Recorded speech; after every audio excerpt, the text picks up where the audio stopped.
There is not a single member of Donald Trump's cabinet that anybody could describe as, quote, successful. All of them, whether or not they've implemented the plans they want to implement or not, have been abject failures across the board, because even the successes that the few have had have been horrible for the United States of America. So they are all failures. But let's face it, nobody in this administration has been a bigger failure than Pam Bondi. And as I always say, the more she fails, the better it is for the country, because if she succeeds in any of this, we're all doomed. So it's great that she is a failure, but it's also hilarious that she just fails at quite literally every single thing she attempts to do. She has tried 3 different times to indict Letitia James, Attorney General of the state of New York, and failed, and that's just within the last 3 weeks after the initial indictment was dismissed.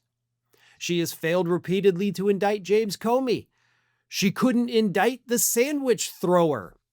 And in the span of just 1 week, the Department of Justice, under Pam Bondi's direction, lost multiple different court cases against what they called violent protesters against ICE in California, as reported by The Intercept.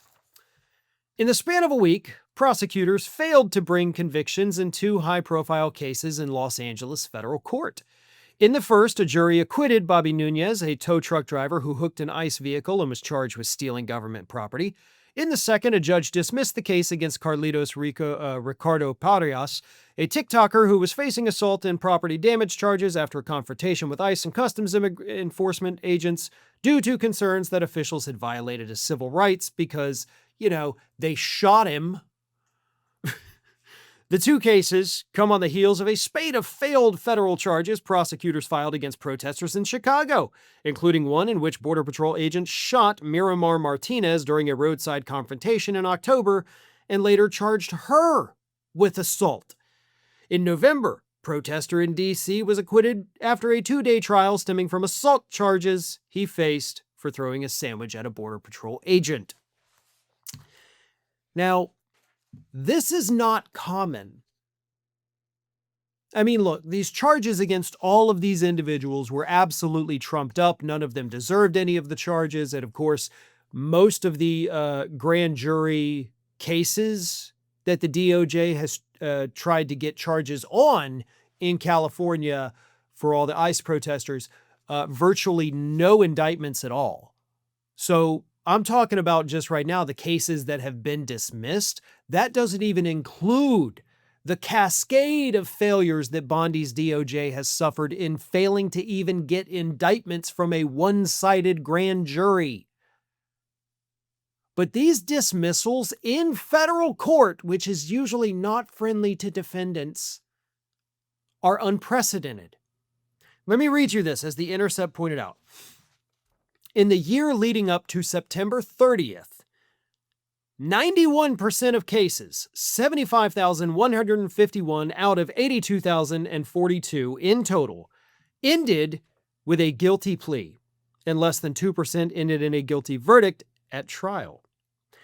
In the same period, just over 6% of cases ended without a conviction, including 5,336 dismissals and 192 acquittals at trial.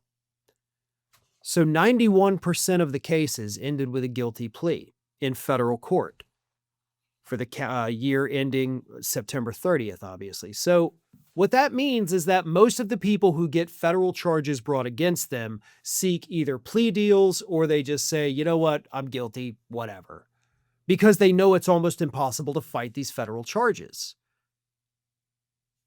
But with Pam Bondi at the helm, the charges are so flimsy.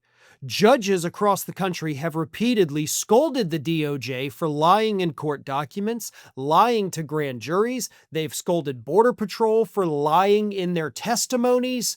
This administration is so desperate to curtail your First Amendment rights by threatening you with prosecution that they're just lying their faces off in federal court to the point where those statistics, where 91% of people just immediately plead guilty, are now going to start being skewed the other way because this DOJ is so bad at what they're doing.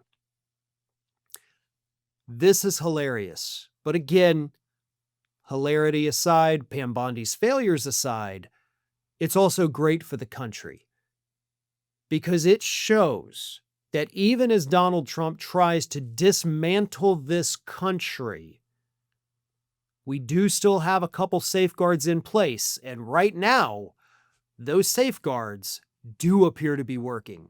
Even if it's just due to Pam Bondi's incompetence, the safeguards seem to be holding up for now. Thanks for watching, and if you are not already subscribed to the channel, please do so, and do not forget to like and comment and share widely among your friends.